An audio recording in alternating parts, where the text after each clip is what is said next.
Democrats lose a candidate in the U.S. Senate race, Republican gubernatorial candidates defining themselves, plus an Indiana Chamber of Commerce report card, and more. From the television studios at WFYI, it's Indiana Week in Review for the week ending December 15th, 2023.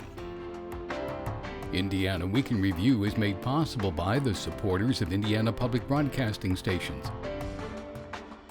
This week, Democratic U.S. Senate candidate Keith Potts announced he is dropping out of the race to succeed outgoing Senator Mike Braun. About 5 months after launching his bid, Potts announced on social media he won't move forward with his campaign. Potts is an Indianapolis City County councilor, and after opting against a re-election bid for that office this year, Potts now says new professional opportunities will mean he won't run for the U.S. Senate. Potts' departure from the race leaves Mark Carmichael and Valerie McRae as the two Democratic candidates vying for the open seat. Congressman Jim Banks and John Rust are both seeking the Republican nomination. Is this a concerning development for Democrats? It's the first question for our Indiana Week in Review panel. Democrat Ann DeLaney. Republican Jennifer Hallowell. John Schwantes, host of Indiana Lawmakers. And Ebony Chappel, market director with Free Press Indiana. I'm Indiana Public Broadcasting Statehouse Bureau Chief Brandon Smith. Jennifer Hallowell Potts wasn't the only Democrat running, as it pointed out in the piece, but what does it say about their viability in the general election next year? Well, first of all, I think that Democrats have very little chance to win statewide races in Indiana right now. The governor's race, the U.S. Senate race, regardless. So I assume he said it was because of professional opportunities or something. Before I saw that, I thought potentially it was the challenge of getting the signatures to get on the ballot, because that is no small feat and is difficult. But I do think it's smart for the Democrats to just have one candidate so that they aren't kind of sharing resources or fighting over resources when they're already pretty much outnumbered from a statewide campaign perspective. But all of that said, I mean, I think that Congressman Jim Banks is positioned very well, and obviously is already running a strong campaign, ready for anything. Leave no stone unturned. So I think that he will be successful. Is there any way to spin this as anything but negative for Democrats? No, I think it's positive. Seriously, you look at the Republican primary contest for governor. That is exactly, as a state party chair, you don't want to see happen, because it is divisive, it's expensive, and it makes for really bad feelings among the losers afterwards. Mark Carmichael's been out early and gathering support early, and it's not really a big surprise. Having said that, he is going to do a clear alternative to Jim Banks, who is to the right of Attila the Hun on every issue. I mean, he's an election denier.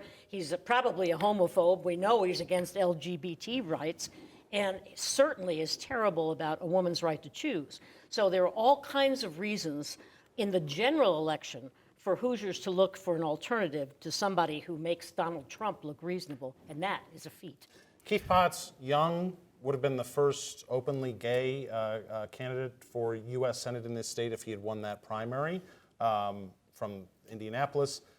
Mark Carmichael doesn't have quite the same profile. He's been around a long time, not very well known outside of real inner politics circles as a lobbyist. Well, north in Anderson, where he's from. That's true, but certainly older, on the older end of the scale.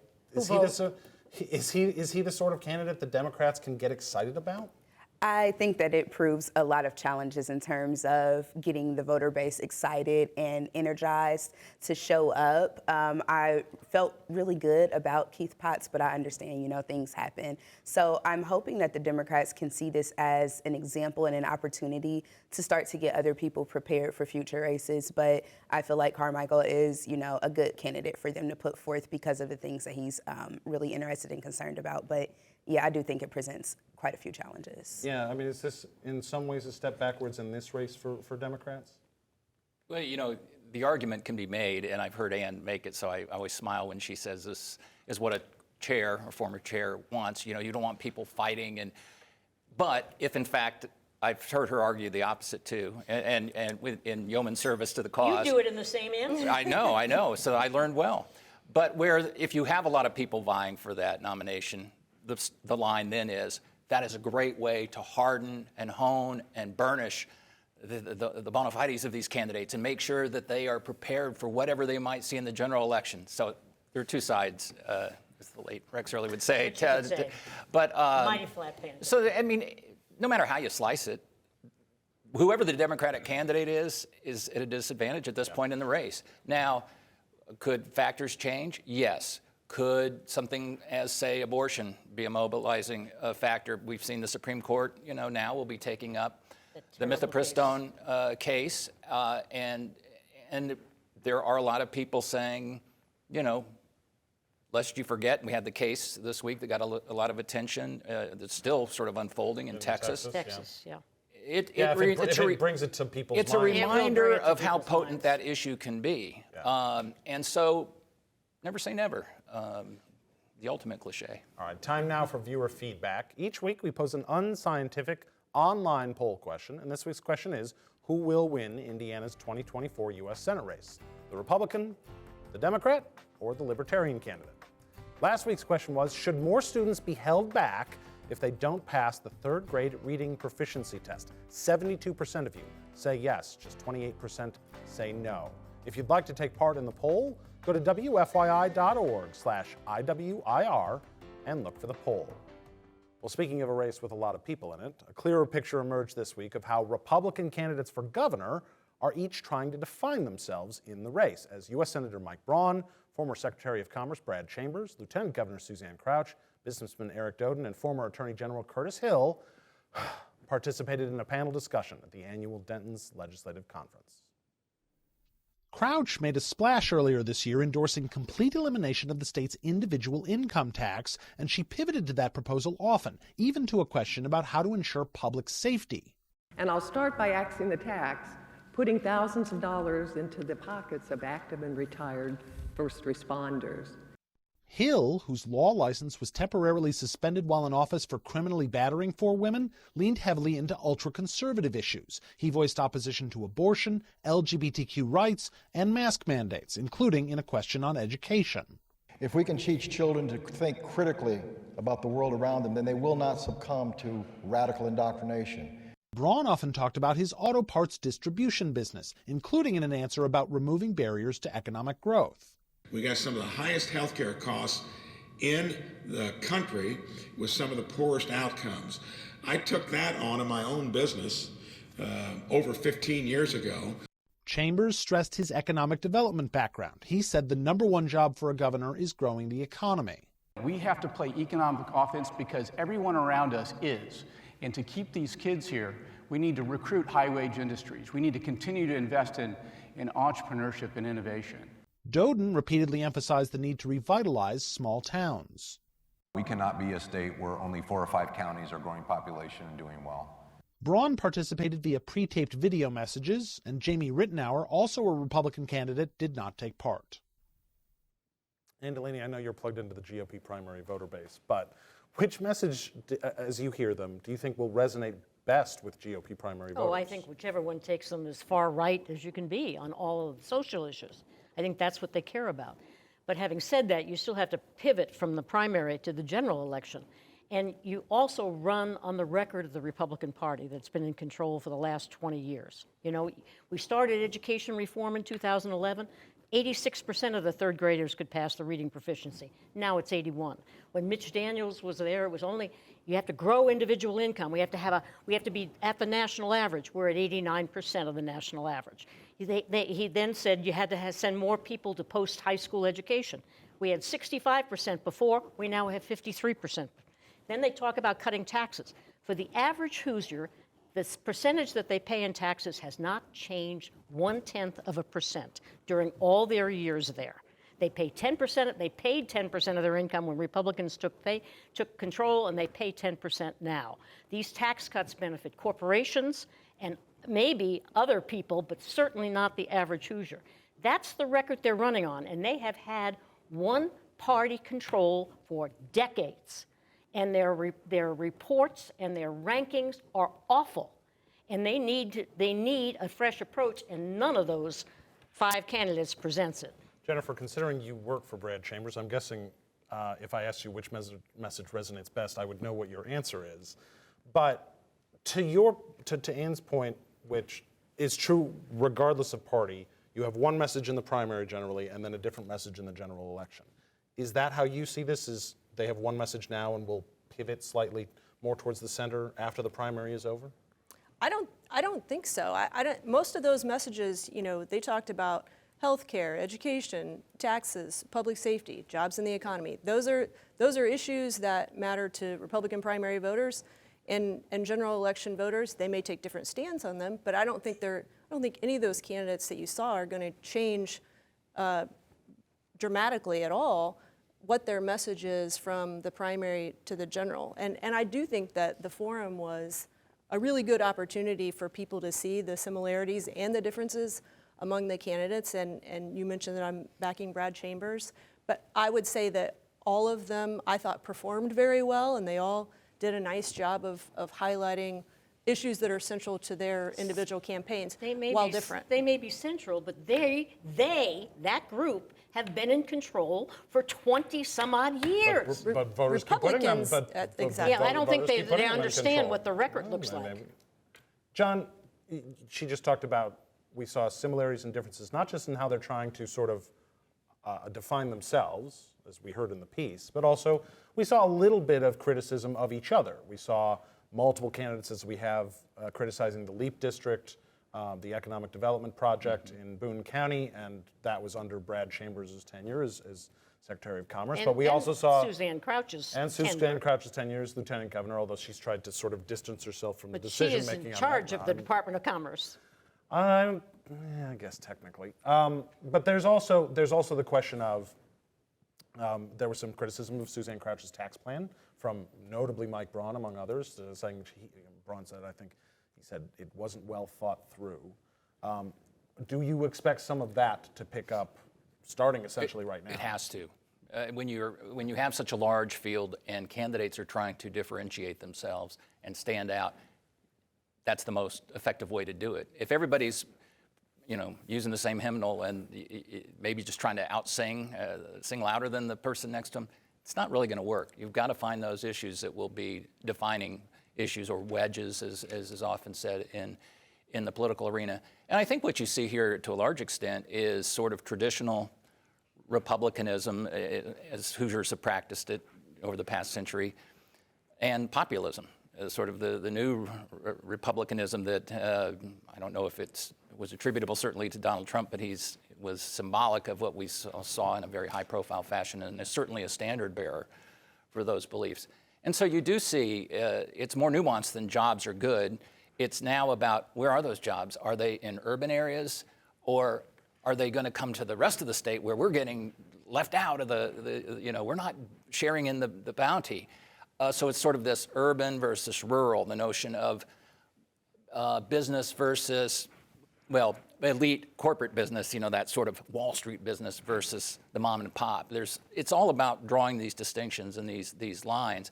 And so it's not as simple as a message might have been 20 years ago, which is jobs are good. We're going to bring jobs. We're going to develop. It's much more nuanced about where the jobs are, what kind of jobs they are, and what tactics are being used to get those jobs. How transparent is the process? How perceived to be, backroom deal making is going on. And in particular, the finer details, because it's not like they're running against the opposite party. They can't go out there and say, well, we've been screwing things up for 20 years. Obviously, they can't say those sorts of things. Even though it's true.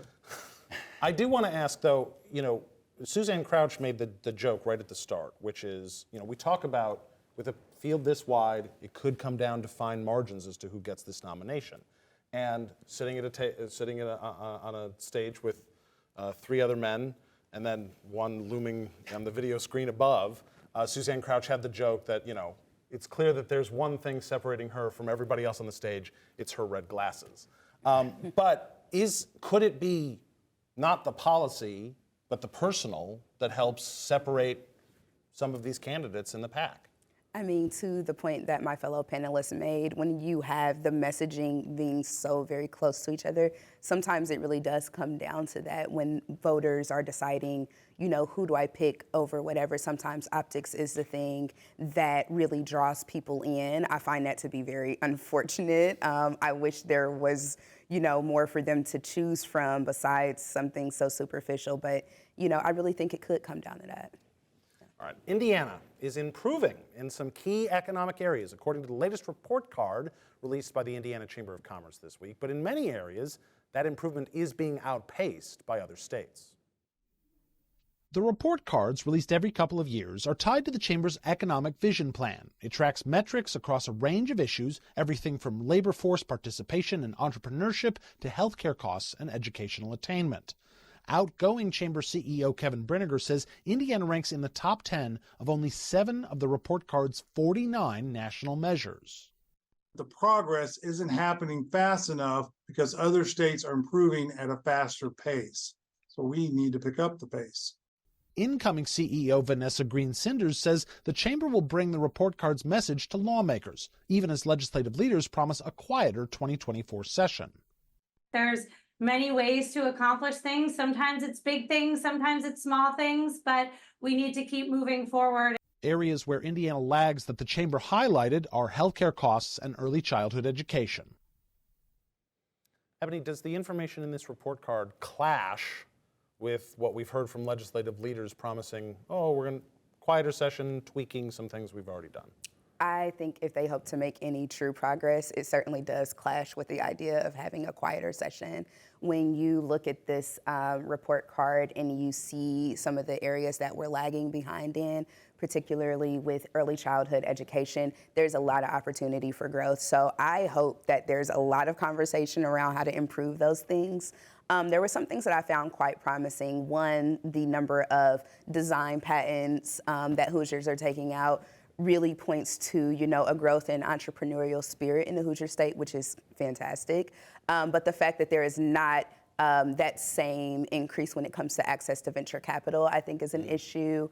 When you look at health and quality of life, a severe issue. The fact that we're not spending as much as our national counterparts when it comes to that is a concern.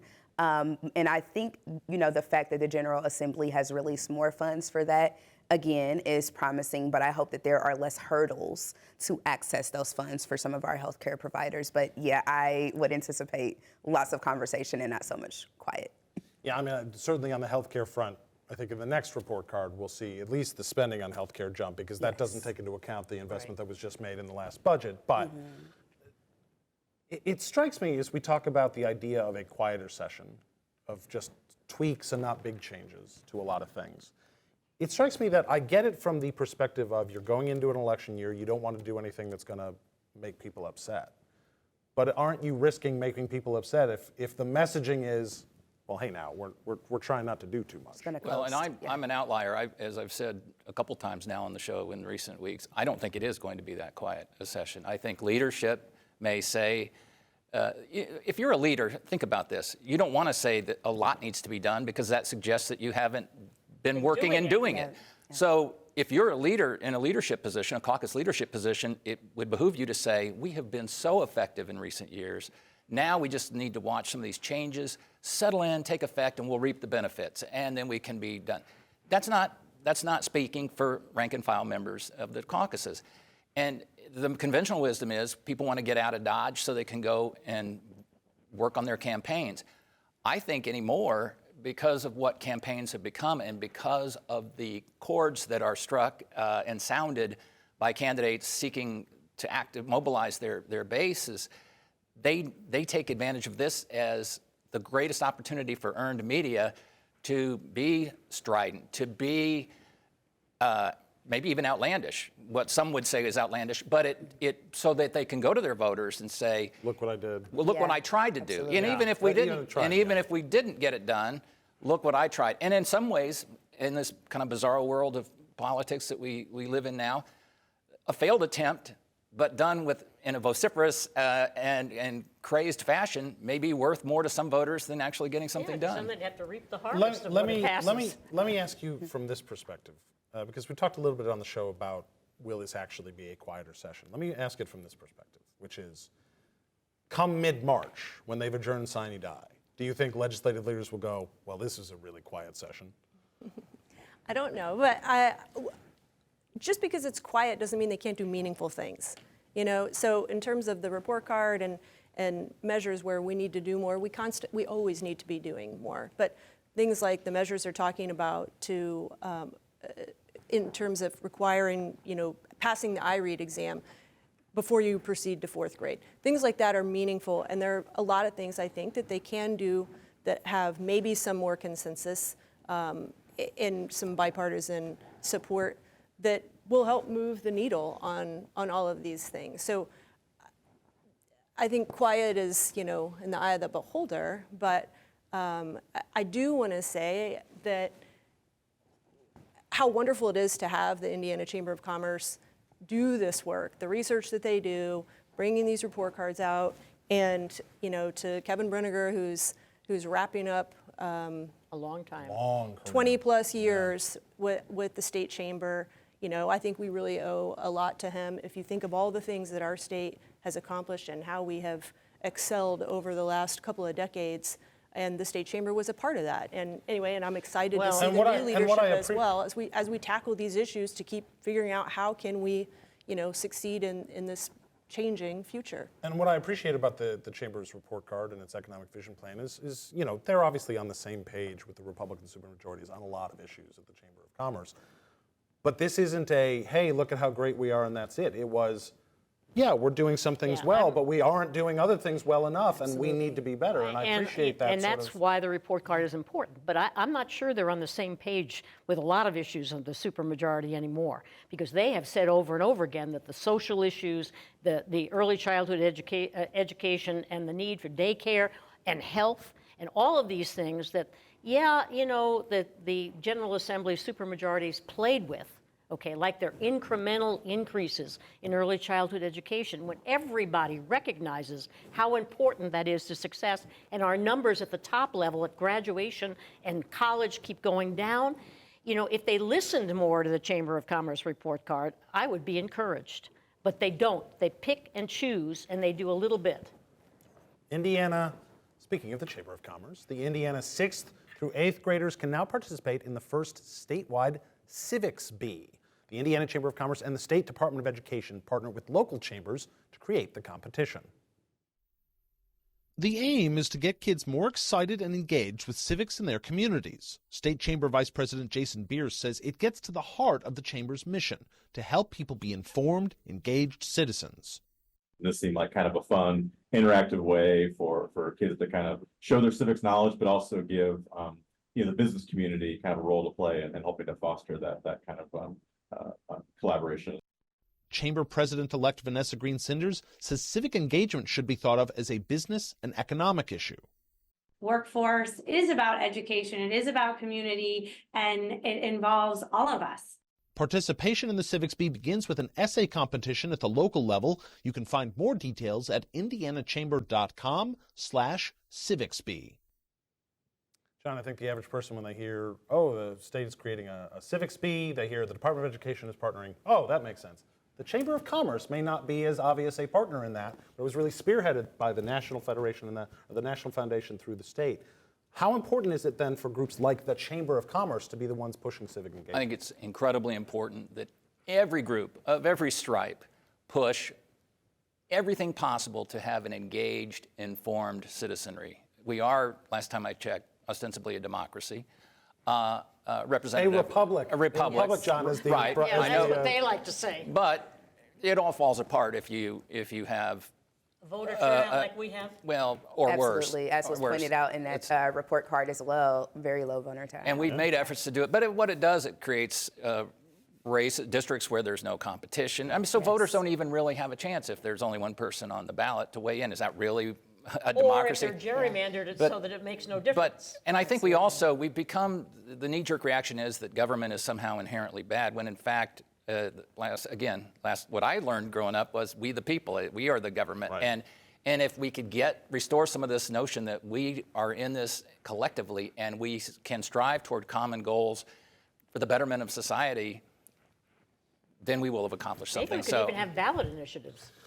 How about that? Finally, a judge in Ohio this week, or recently, offered a woman a creative way to reduce her sentence, working a fast food job. Now, the woman had admitted to assaulting a 17-year-old Chipotle employee by throwing a bowl of food in her face. Now, if the woman works at least 20 hours at a fast food restaurant for the rest of her 20 hours a week for the rest of her 6-month sentence, she can cut her time in half. Ann DeLaney Do you like judges getting creative with their I sentences? think this is a great idea. I mean, it'll give her the perspective of what these poor fast food workers have to put up with obnoxious clients. I think it's great, and it saves time in jail, which is even better. That's costly. Yeah, when I hear people say they want to bring back the draft every now and then, I agree, but not for military service. I think everybody should have to work a food At service McDonald's. job. I 100% agree. I am a former service worker myself.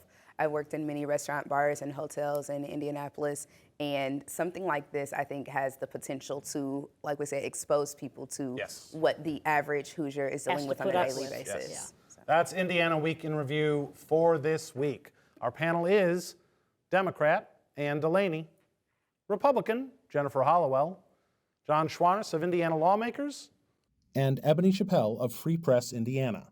You can find Indiana Week in Review's podcast and episodes at wfyi.org/IWIR or on the PBS app. I'm Brandon Smith of Indiana Public Broadcasting. Join us next time because a lot can happen in an Indiana week.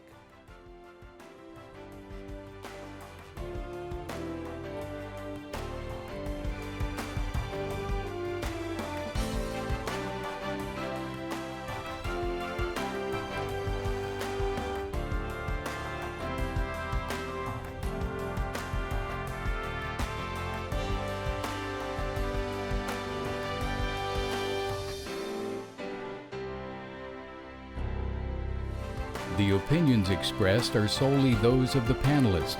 Indiana Week in Review is a WFYI production in association with Indiana's public broadcasting stations.